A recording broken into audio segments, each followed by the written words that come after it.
მოგესალმებით, მოგეხსენებათ ქართული კონკურს ფესტივალი ქართული ხმა 2025 10 მაისს გაიმართა თბილისი ართოლში, რომლის ორგანიზატორიც და ხელმძღვანელიც გახდით მე, სოფობედია და კონკურსის ბოლოს დაჯილდოებაზე ეს 50-ვე არაჩვეულებრივი მონაწილე დავაჯილდოვეთ ერთთვიანი უფასო მასტერკლასებით სოფობედიასთან.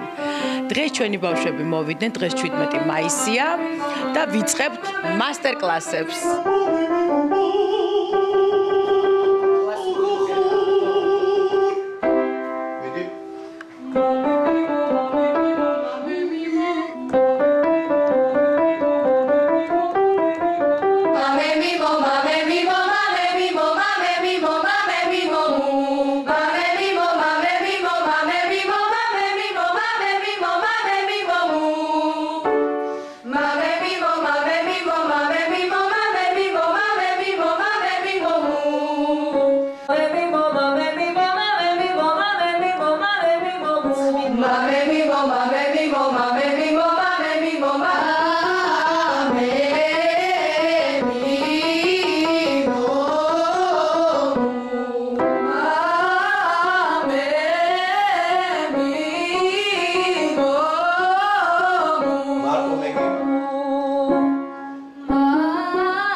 ამ პროექტის შესახებ სოციალური ქსელის მეშვეობით გავიგე, ვცადე ბედი, რატომაც არა. ვცადე ჩემი ბედი, როგორ შემეძლო მეიმღერა და როგორ შემეფასებდა ჟიური. ქალბატონ სოფობედიასთან მოვედი, ვცადე, მოვხდი 50-ში და გავხდი ელენე ფოჩხუას სიმპათია. ახლა კი ვიმყოფებით მის მასტერკლასზე, რომელიც ერთი თვის განმავლობაში გაგრძელდება. მადლობა მას. მე ვარ ანა ანდრიაძე.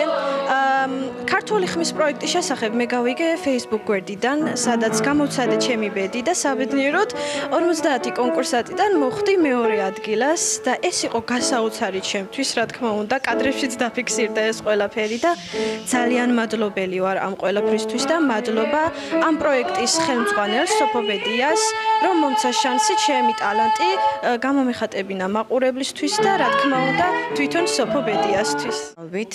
მე ვარ მეგი გურგენიძე, ამ კონკურსის ერთ-ერთი მონაწილე. ამ კონკურსის შესახებ გავიგე ჩემ პედაგოგისგან, ქალბატონი ნანა დაუშვილისგან. დიდი მადლობა მინდა რომ გადავუხადო მას ამ გაწეული შრომისთვის. ახლა კი მინდა ცოტაოდენი ვისაუბრო ამ კონკურსზე. ამ კონკურსში მოვხვდი ჩემ პედაგოგის რეკომენდაციისგან.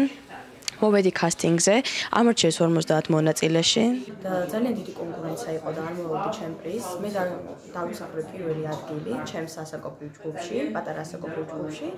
დიდი მადლობა მინდა რომ გადავუხადო ქალბატონ სოფობედიას, რეჟისორ კაკი ფოფხაძეს და ყველა თითოეულ პირველ რიგში მადლობა მინდა რომ გადავუხადო კომპეტენტურ ჟიურის, რომელმაც შემახასა შეაფასა მთლიანი კონკურსი. და კიდევ ერთხელ მინდა რომ გადავუხადო უღრმესი მადლობა ჩემს პედაგოგ ქალბატონ ნანა დაუშვილს, მისი დამსახურებაა რომ ამ ყოველივეს ვაღწევ მე სხვადასხვა ფესტივალზე. ილოცავთ ყველას, რომ ისი მონაწილეები იყავით. თავისთავად მოხვედრა ამ კონკურსში, ამ სახის კონკურსში არის ძალიან დიდი გამარჯვება მიუხედავად შედეგისა.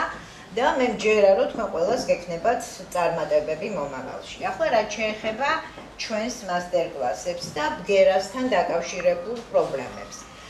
ქართული სიმღერა არის არა მარტო მუსიკა, არამედ ლექსიც ერთად. სიმღერა ლექსის გარეშე არ იქნება სიმღერა და იქნება მხოლოდ მუსიკა. თქვენ რა თქმა უნდა გევალებათ ის რომ თქვენი ხმა წარმოაჩინოთ კარგად, მაგრამ რადგან ორკომპონენტიანია სიმღერა, ლექსი და მუსიკა, ორივე ყურადღება მისაქცევია. დღევანდელ დღეს გასაოცრად იმადა შემთხვევებმა, როდესაც ბგერები მახინჯდება. განსაკუთრებულად, ხომ? როგორი ცუდი მოსასმენიც არის რბილი ლ, ზუსტად ისე ცუდი მოსასმენია ზედმეტად მაგარი ლ. ამიტომ ამაზე უნდა იმუშაოთ ძალიან ბევრი, რომ თქვენი სიმღერა გახდეს სასიამოვნოდ მოსასმენი. აი აქ გვინდა კიდე ძალიან დიდი სიფრთხილე. იმიტომ რომ იშვიათია ასეთი რამე, მაგრამ არის, მაგალითად ის აქ არის სიმღერა, ხო? აი ეს ბოლო თანხმოვანი როცა ისმის მკაფიოდ მე როგორც მსმენელს პირადად არ მომწონს ეს. ჯობია ან ოდნავ დავაყენოთ შეგეთყობათ რომ სწორ ბგერებს გამოთქვამთ, მით უფრო კულტურული გამოჩნდებით ნებისმიერ არ მხოლოდ სიმღერაში, ზოგადად ცხოვრებაში. ხო, და გამოგაგდებათ ცხოვრებაშიც, რაც ყველაზე მთავარია. იმიტომ რომ ეს არის უდიდესი კულტურა, როდესაც შეგიძლია სწორად ლაპარაკი. კბილებთან წი.